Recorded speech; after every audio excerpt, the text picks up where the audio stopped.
और समाजवादी पार्टी के सांसद जियाउर रहमान बर्क से न्यूज वन इंडिया ने खास बात की। उन्होंने क्या कुछ कहा, उन्हें सुनते हैं।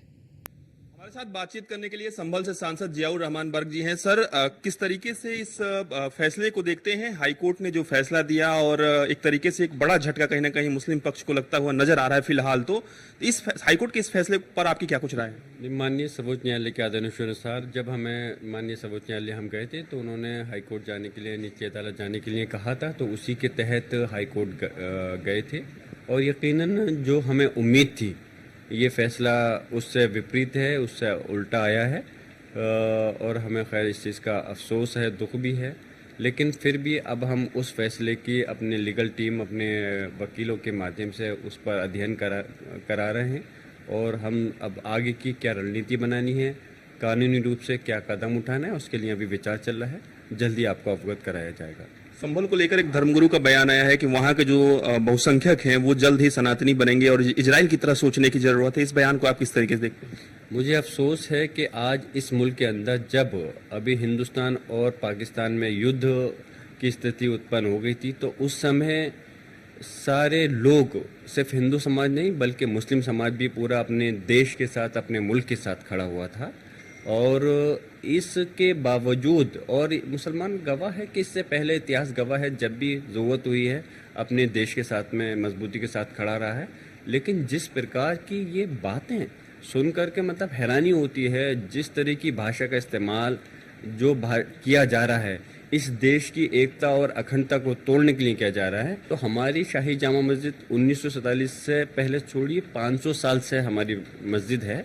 तो इसलिए इस प्रकार से कानूनी रूप से हम इस बात को कह सकते हैं कि हमारी मस्जिद अपनी जगह थी, है और रहेगी इंशाल्लाह। इसमें कुछ गलत नहीं है। सर, जिस तरीके से पाकिस्तान में एक आतंकी मारा गया सैफुल्ला, उसने, उस पर आरोप थे या उस पर दोष था कि उसने आरएसएस मुख्यालय पर हमला करने की जो साजिश है वो रची। इस तरीके से तमाम आतंकी घटनाओं में वो शामिल रहा। भारतीय जनता पार्टी के कुछ नेता ये आरोप लगा रहे हैं कि उसके गुर्गों के मुकदमे समाजवादी पार्टी ने वापस लेने का काम किया था। इसके साथ ही और कई गंभीर समाजवादी पार्टी पर लगाए जा रहे हैं। क्या कहेंगे आप? मैंने भी वो बयान सुना नहीं है, लेकिन फिर भी इस प्रकार की जो वो भाषा, जो बयानबाजी कर रहे हैं, पहले वो लोग अपने गिरबान में खुद झांकें कि मुकदमे वापस जो लिए गए हैं, किस सरकार ने कितने मुकदमे वापस लिए, पहले तो इसकी ही जांच हो जानी चाहिए। और रही बात कि समाजवादी किसी आतंकवाद को सपोर्ट करती है, गलत बात है। इस प्रकार की राजनीति, ओछी राजनीति से उठ कर के बात करनी चाहिए।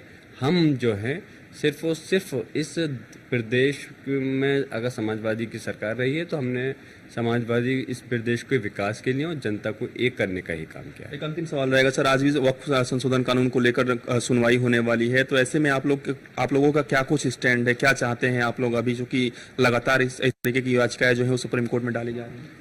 हमने इसके लिए वक्फ बिल के खिलाफ मीडिया में भी बोला, जनता मंतर पर भी धरना प्रदर्शन किया, संसद के अंदर भी मैंने आवाज़ उठाई है, और माननीय सर्वोच्च न्यायालय में भी मैंने रिट दाखिल कर रखी है।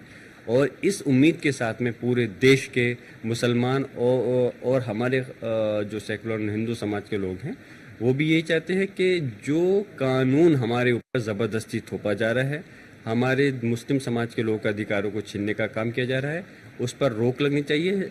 पूरा ही कानून जो है, हम तो सारे ही उसके पॉइंट को कह रहे हैं, पूरा रुकना चाहिए, जिससे कि हमारे जो संवैधानिक अधिकार हैं उनके साथ में कोई किसी प्रकार की खिलवाड़ नहीं हो सके, कोई कुछ नहीं हो सके। और हम इसी उम्मीद से गए और हम उम्मीद करते हैं माननीय सर्वोच्च न्यायालय से हमें इंशाल्लाह इंसाफ मिलेगा। धन्यवाद। हमारे साथ बातचीत कर रहे थे संभल से सांसद जियाउर रहमान बर्क साहब। वीडियो जर्नलिस्ट रविकांत के साथ मैं पीयूष तिवारी, नई दिल्ली।